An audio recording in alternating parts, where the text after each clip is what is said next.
नमस्कार दोस्तों, आज मैं आलोक कुमार मिश्रा जी के पास आया हूं और मैंने ये सुना कि इस बार बार एसोसिएशन का जो इलेक्शन होगा वो एजेंडे के ऊपर होगा और किस एजेंडे को लेकर के इलेक्शन में कूद रहे हैं और इसकी जानकारी इनसे लेने के लिए मैं पूछना चाहता हूं, आप किस एजेंडे को लेकर के आ रहे हैं? नमस्कार, मेरा नाम आलोक कुमार मिश्रा है। मैं लखनऊ उच्च न्यायालय में सन 2001 में अधिवक्ता के रूप में आया। मैंने यहाँ पर वकालत शुरू की।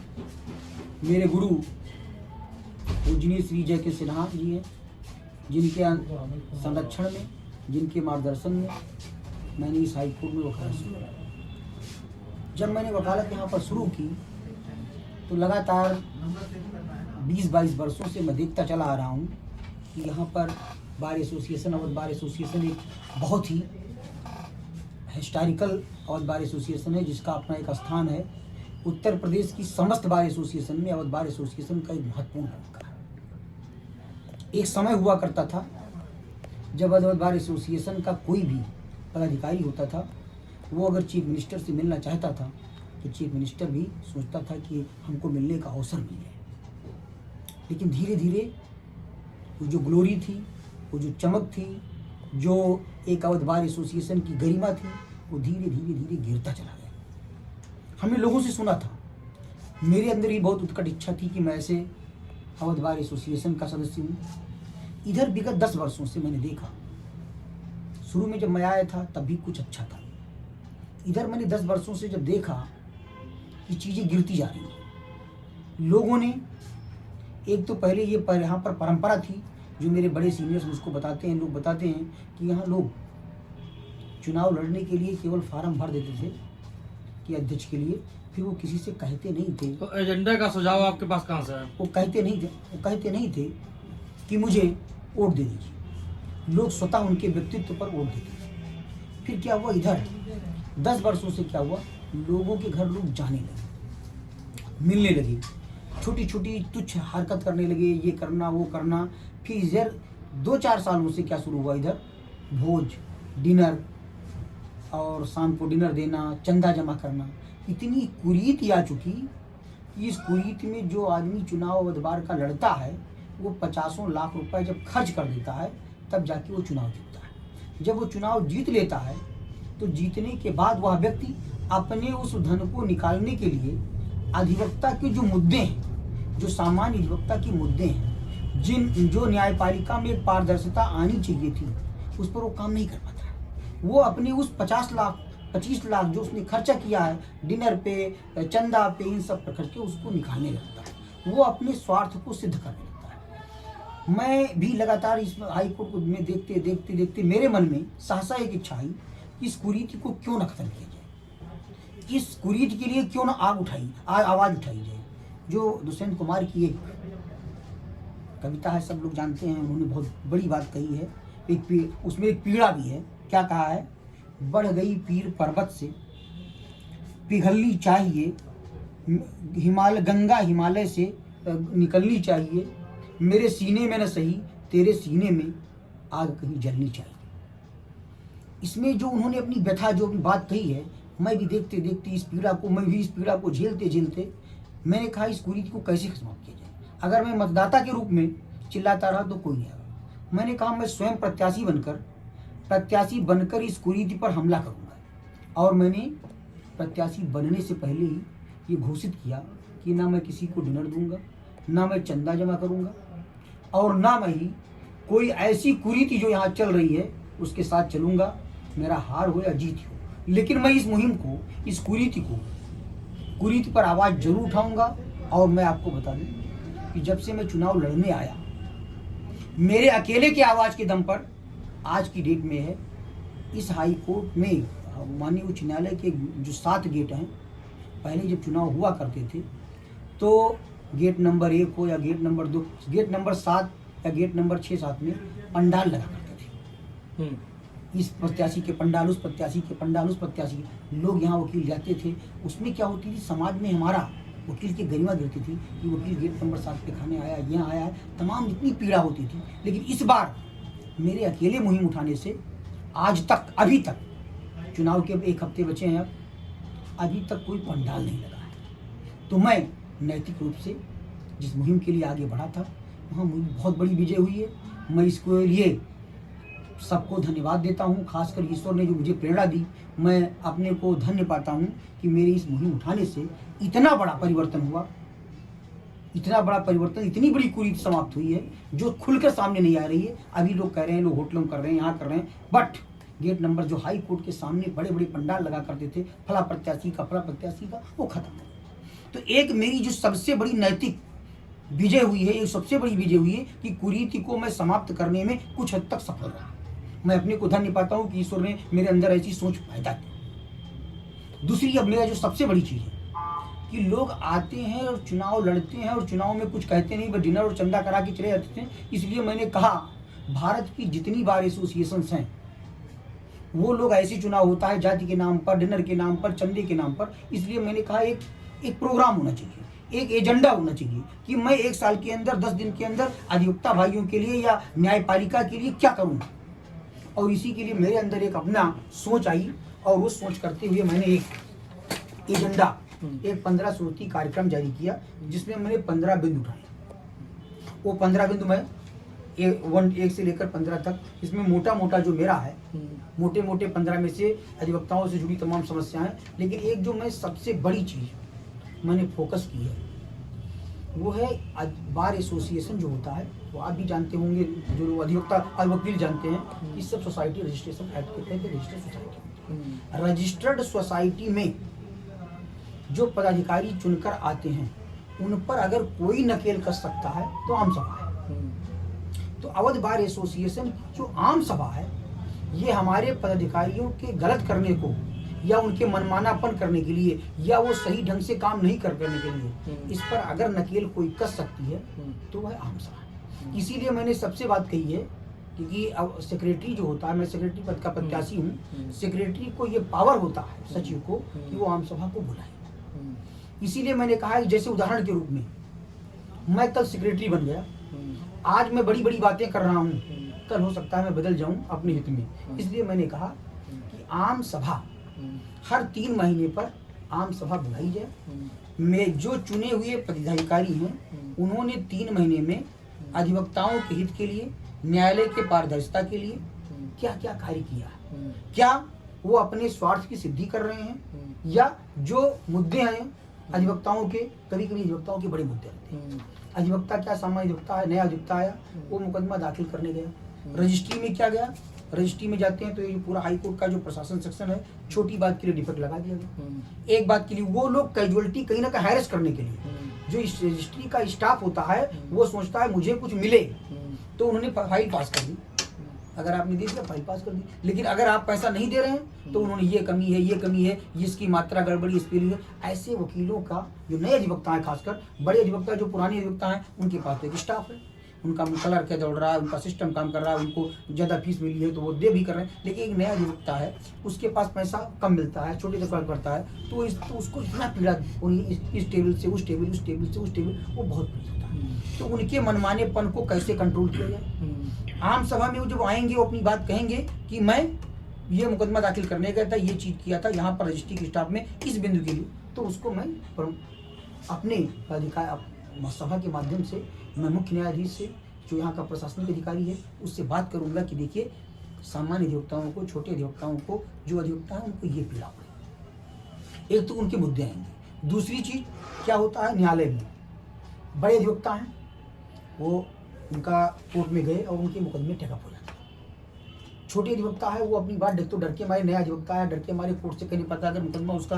300 नंबर पर लगा है, 100 नंबर पर लगा है, तो वो अपनी बात कह नहीं पाता कि मेरा सुन लिया जाए। लेकिन कभी बड़े अधिवक्ता है, वो गए 2 बजे पहुंचे, कोर्ट ने उनको सम्मान दिया, उन्होंने अपनी बात कही, तो कोर्ट ने उनकी बात को ले ली। तो एक ये जो डिस्क्रिमिनेशन है, बड़े अधिवक्ता, सामान्य अधिवक्ता और छोटे अधिवक्ता के बीच में जो डिस्क्रिमिनेशन इकाई है कि उस व्यक्ति का मुकदमा, मेरा मुकदमा एक छोटे अंतिम व्यक्ति का मुकदमा, जो सामान्य अधिवक्ता है वो अंतिम व्यक्ति का मुकदमा करता है। जिसने कचहरी से आया है, 5,000 रुपया दिया, 10,000 रुपया फीस दिया, वो वहाँ पर खड़ा है।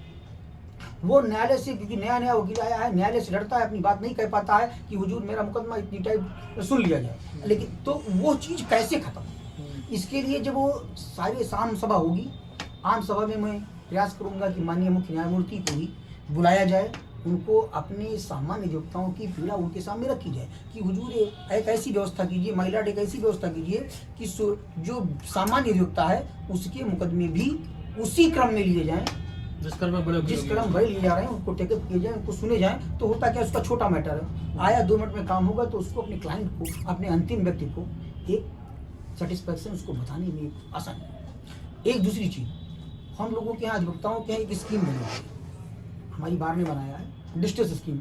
डिस्ट्रेस स्कीम में क्या होता है, किसी अधिवक्ता का पैर टूट गया, किसी का बीमार है, किसी अधिवक्ता का कैजुअलिटी हो गई, तो उसको एक फंड रिलीज किया जाता है।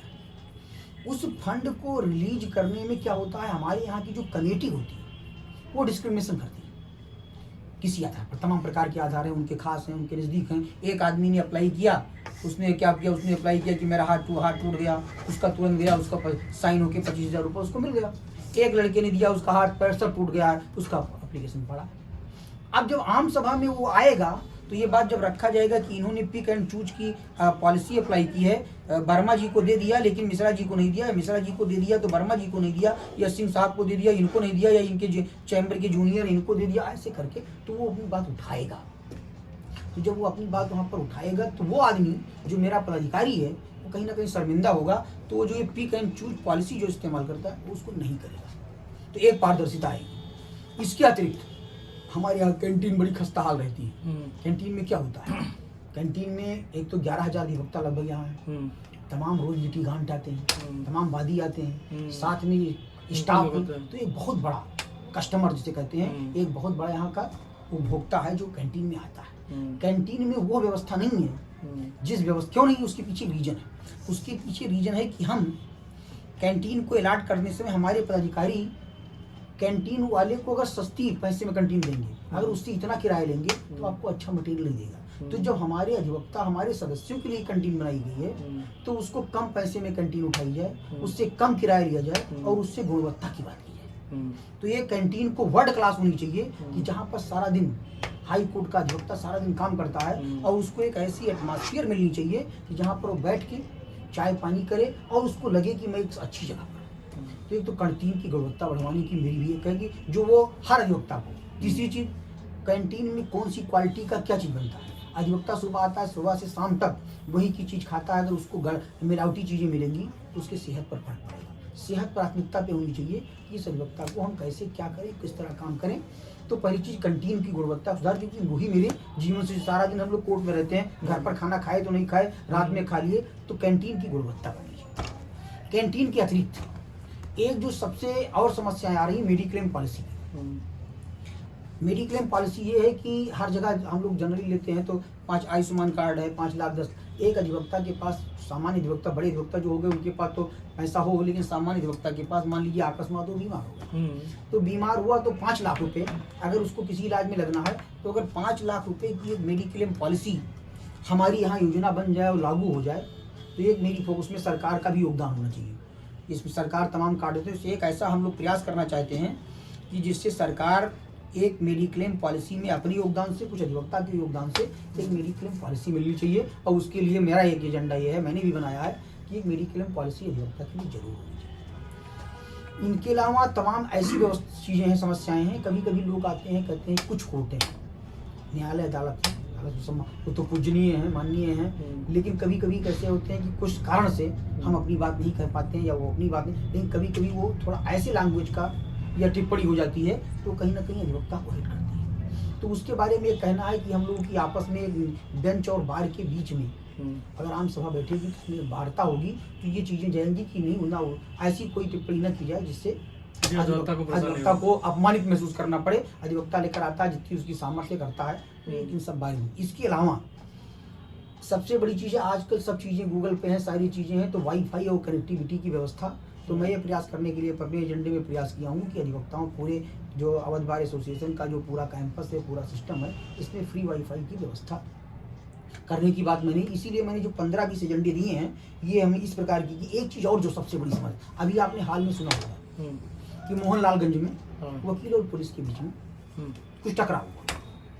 होता क्या है, अधिवक्ता क्या, इस देश का हर नागरिक, जिस देश में कानून का शासन होना चाहिए, तो वो ये पुलिस को देख कर डरने वाली बात नहीं होती, उसको अपने कानून के अपने अधिकार की बात, तो उसको सम्मान से बात करनी चाहिए। तो अधिवक्ता क्या होता है, कभी पुलिस को, जो पुलिस चाहती है कि साहब मुझे कहा जाए, साहब वो नहीं कहना चाहती है, इसलिए पुलिस हमेशा अधिवक्ता के साथ, हमेशा पुलिस अपनी ईगो में रहती है कि अधिवक्ता ही एक ऐसा व्यक्ति है जो मुझसे साहब साहब नहीं कहता है, बाकी तो सब मेरे साहब साहब कहते रहते हैं।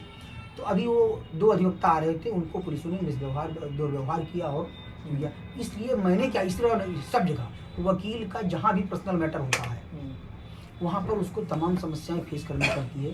तो मैंने अपने अवध बार सदस्यों के लिए कमेटी का निर्माण करने का एक एजेंडा बनाया है कि मेरे अवध बार सदस्य की एक कमेटी होगी। वो कमेटी अगर उदाहरण के रूप में पर्टिकुलर अधिवक्ता एक कोई जनपद सुल्तानपुर का है, उसके गांव पर, उसके घर पर उसका एक पर्सनल मैटर है, उसमें कुछ विवाद हुआ, वहाँ की पुलिस उसके साथ अन्याय कर रही है, तो वो पुलिस अन्याय ना कर पाए, वहाँ का लोकल प्रशासन अन्याय ना कर पाए, या मेरे अवध बार के सदस्य को कोई उसके साथ अत्याचार ना कर पाए, इसके लिए मैंने एक कमेटी के निर्माण करने का एजेंडा रखा है। वो कमेटी क्या करेगी, जैसे किसी पर्सनल मेरे अधिवक्ता मेरे सदस्य के साथ कोई ऐसा मामला आता है तो तुरंत हमारे यहाँ की जो कमेटी होगी उसको फोन करेगा।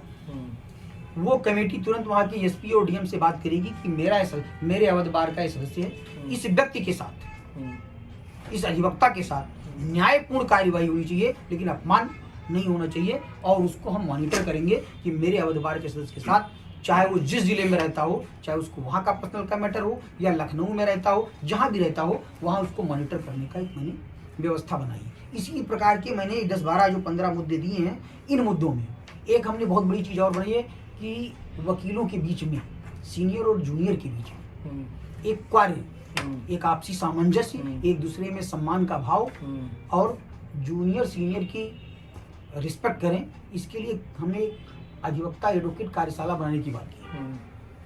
अधिवक्ता कार्यशाला का मेरा मेन मकसद बनाने के पीछे क्या है कि एक नया अधिवक्ता आता है, उसके पास तुरंत सारे मुकदमे नहीं होते कि वो सारे विषय का पारंगत हो गए, क्योंकि इसीलिए इसको प्रैक्टिस कहा गया है। वकालत को और डॉक्टरी को इसको प्रैक्टिस क्यों कहा गया है, जितना आप प्रैक्टिस करेंगे उतनी बात आएगी। तो इसलिए उस अधिवक्ता को उतना ज्ञान नहीं है, तो उसके लिए एडवोकेट कार्यशाला में जो नया अधिवक्ता है वो कम से कम प्रतिदिन, हफ्ते में 2 दिन 3 दिन वहाँ पर जाए, और वहाँ हमारी जो सीनियर्स हैं, जो बहुत कुछ मुकदमे कर चुके हैं, उनके जीवन में बहुत अनुभव है, वो बिल्कुल एकदम से बहुत बड़े विधि विशेषज्ञ हैं, उन लोगों से उनको कुछ जानकारी मिले, उनके साथ बैठें, इस बिंदु पर अपनी कोई समस्या हो तो उनको गाइड करते रहें। तो गाइड करने से क्या होगा, नए अधिवक्ता को जल्दी से अच्छे अधिवक्ता बनने का अवसर मिलेगा, और वो अपने सीनियर को रिस्पेक्ट देंगे, और जो सीनियर के पास हमारे जो एक ज्ञान का खजाना है वो हमारे आने वाली पीढ़ी को मिलेगा। इसलिए मैंने एक एडवोकेट कार्यशाला गठन करने का प्रस्ताव रखा है, और मैं अगर महासचिव बना तो मैं निश्चित इसकी शुरुआत करूंगा। इसीलिए मैंने सोचा है, इसलिए जब आपने पूछा कि एजेंडा क्यों रखा है, मैंने इसलिए कहा कि लोग आते थे हाथ जोड़ के डिनर दे के चुनाव जीत जाते थे, और चुनाव गए फिर अपना काम करने लगे। लेकिन जब मैं एक एजेंडा रख रहा हूँ तो एजेंडा से कुछ कार्य होगा, और कार्य होने से सामान्य अधिवक्ता जो अधिवक्ता हैं उनके लिए रास्ते तमाम सुगम होंगे, न्यायपालिका की व्यवस्था पारदर्शी होगी। मेरा मेन शुरू से एक स्लोगन रहा, ईमानदार बार, ईमानदार न्यायपालिका की जननी। तो मैं प्रयास करना चाहता हूं कि हर रूप से, किसी न किसी रूप में न्यायपालिका ईमानदार पारदर्शी बने, इसके लिए मैं एक छोटी सी शुरुआत करना चाहता हूं, बहुत छोटी सी। और अगर मेरी ये शुरुआत सफल रही, और धीरे धीरे मैं प्रयास करूंगा कि इसको मॉडल के रूप में भारत की जितने बार एसोसिएशन से वहाँ लोग लेकर जाएं, और एजेंडे की शुरुआत हो, और बार के माध्यम से न्यायपालिका पारदर्शी और ईमानदार बने, और अधिवक्ताओं के लिए तमाम व्यवस्थाएं सुगम हो, न्यायालय की व्यवस्था सामान्य अधिवक्ता अंतिम व्यक्ति उन्मुखी हो। इसीलिए मेरा ये एजेंडा जारी किया है, और मैं मानता हूँ कि ईश्वर मेरा साथ देगा, और मैं इस अवध बार एसोसिएशन के महासचिव पद पर निश्चित विजयी होगा। ये आलोक मिश्रा जी जो महासचिव पद के लिए चुनाव लड़ रहे हैं, और बहुत बड़े एजेंडा के साथ इन्होंने शुरुआत की है, जिससे न्यायपालिका को सुधारा जा सके और सभी को न्याय समय पर मिल पाए। और समय बताएगा इनको।